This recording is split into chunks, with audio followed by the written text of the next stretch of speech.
UFC 295 Prohaska Pereira, full card, very quick prediction. Josh Van versus Kevin Borges. I'm going a 3-round striking affair. Borges is going to land some good kicks. Josh Van's going to land some good shots on the feet and mix in a few takedowns every now and then.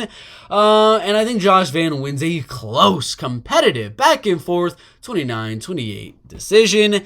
John Castaneda versus Kyung Ho Kang. I'm going to go John Castaneda to win this fight ever so slightly wherever the fight goes. He's slightly better on the feet, slightly better on the ground with the wrestling and grappling as well. I believe he grinds this one out, makes it really close, but mixes in that grappling because the striking, I did say he's got a slight advantage, but Kyung Ho Kang is a solid striker. If he has some good moments, he could very well have the advantage. I'm going to go another close decision to start off UFC 295 for John Castaneda. Jared Gordon, Mark Madsen. I'm going to go 29-28 decision for Jared Gordon, defending most of the takedowns and outstriking for that decision win. Dennis Buzukja versus Jamal Emmers in the UFC's featherweight division. I'm going to go Jamal Emmers. I'm sorry. We're going to go another decision right here. It's a very close fight, though. Dennis Buzukja, if it does go to that decision, like I think it will, there's a possibility there's a robbery incoming for the hometown guy in Buzukja. Rebecki versus Aliyev. I'm going to go with...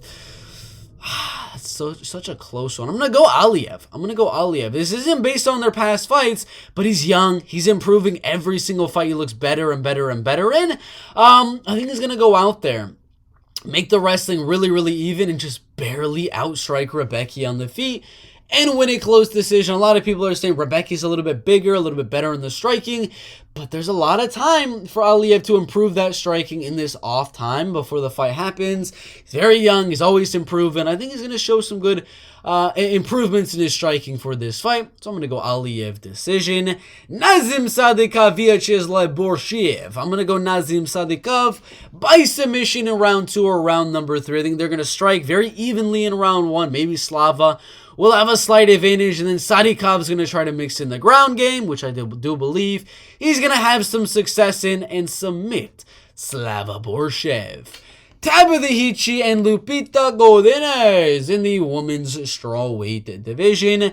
I'm gonna go Lupita Godinez as of right now. It's an early quick pick prediction. I'm gonna go Lupita 29-28 split decision. Really close back and forth war. Possible prelim of the night, it could be. Matt Schnell versus Steve Erceg. I'm going to go Steve Erceg by finish in round number 3. I do believe Matt Schnell is going to take a lot of punishment early on, and then I think Erceg's going to hurt him right at the end of round number 3 and finish him off with strikes or get his back and submit him. Matt Frivola, Benoit Saint-Denis. I'm going to go Benoit Saint-Denis by a decision in an absolute fun striking affair, which will have some wrestling and grappling mixed in there as well. But I think Saint-Denis is going to have some good striking at range with those body kicks that were so devastating last time around. Frivola is going to try to land with the hands, and he's going to get taken down a few times. It's going to be an amazing striking affair. Then there's going to be some takedowns and submission attempts mixed in, where I think Benoit will use those to win the fight and overall win the decision.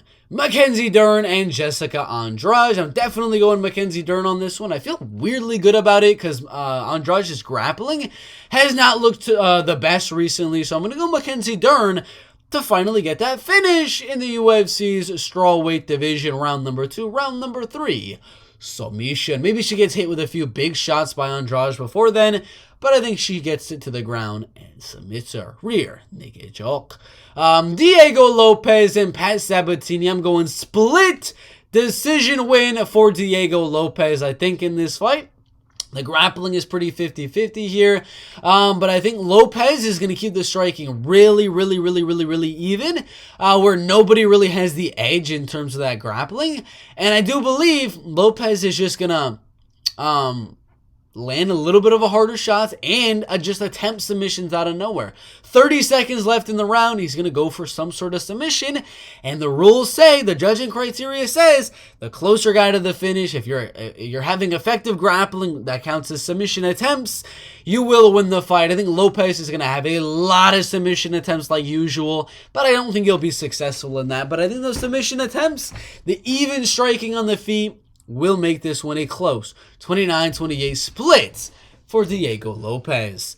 Now for the main and co-main, Pavlov versus Aspinall. I'm going to go Tom Aspinall, the win in round number 3. I think this fight's going to go a little bit longer than most people are suspecting. I got Aspinall winning in round number 3, losing round number 1 ever so slightly, getting cracked a little bit in there in round 1, getting a little bit wobbled, but surviving.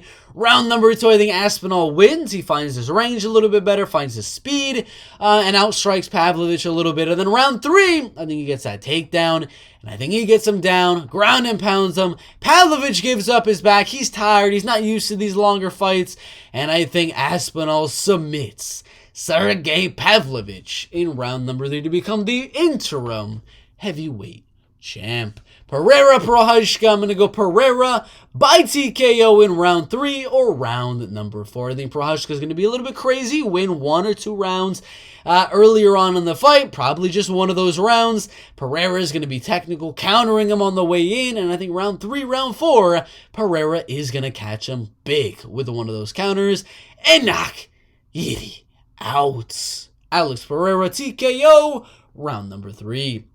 Those are the early predictions. Josh Van, John Castaneda, Jared Gordon, Jamal Emmers, Nurullo Aliyev, Nazim Sadikov, Lubito Godinez, Steve Urseg, Benoit Santini, Mackenzie Dern, Diego Lopez, Tom Espinal, and Alex Pereira.